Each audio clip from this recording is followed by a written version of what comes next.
Hi guys, I just wanted to do a really quick video just to speak about, Coops is here too, we're just down at the beach, to speak about coffee, just because a few people have asked the question, and yeah, it just allows me to elaborate a little bit on your questions.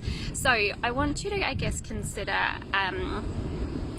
a couple of things when it comes to coffee, because it really does depend on the person. There's research kind of for and against coffee, and based on my understanding of the metabolism, on my understanding of our hormones and our adrenal glands and everything, and yeah, basically the organs of the body, I have my own idea of what is happening in the body based on that research, and I think it's different for different people. So there's a couple of questions that I'd like you to consider.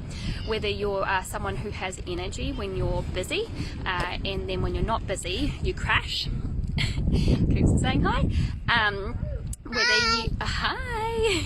Whether you have in the evening, if you maybe feel like you should be tired but then you get like a second wind and then it's really hard to kind of wind down or switch off in the evening.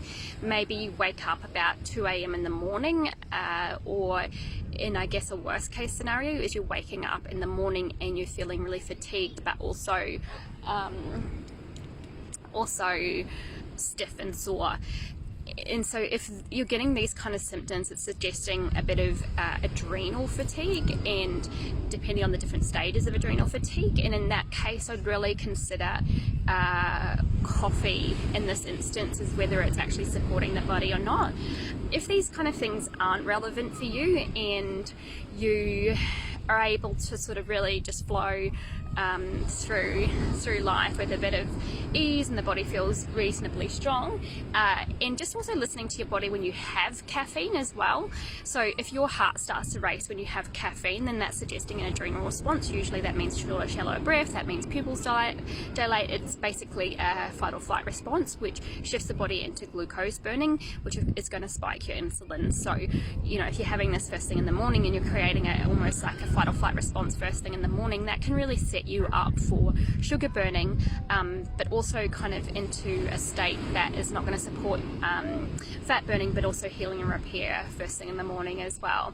So if this isn't the case, like let's say you have coffee, it doesn't really affect you in that way, and it doesn't affect how you sleep at night, these kind of things, then there is evidence to suggest that it actually supports fat burning. So it actually can accelerate fat burning. Tends to be black coffee. There's different research with regards to bulletproof, and for me, when I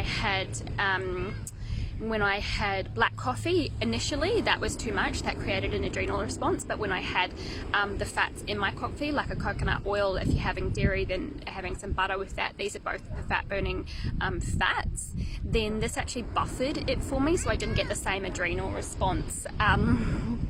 Coops is over there playing in the sand. So these are just things to consider. So it's really important more so to listen to your body and how it responds. And if that's the case, yeah, it can really support fat burning, and it actually is an appetite suppressant. So it can actually take you through longer periods of time in fat burning mode, and before you know you need to eat, say after lunch. And so I found this a really supportive strategy, but there's been times when I cut coffee out altogether because I noticed it affected my heart rate. I noticed it was affecting my adrenals, so I've had breaks from it as well. So it's all really important just to listen to not on the screen, buddy. Yeah, your body and what sort of works for you. So I'll leave that with you for today, and yeah, keep asking the questions, and yeah. Hi. Hi everyone. Bye. Bye. Hi, bye.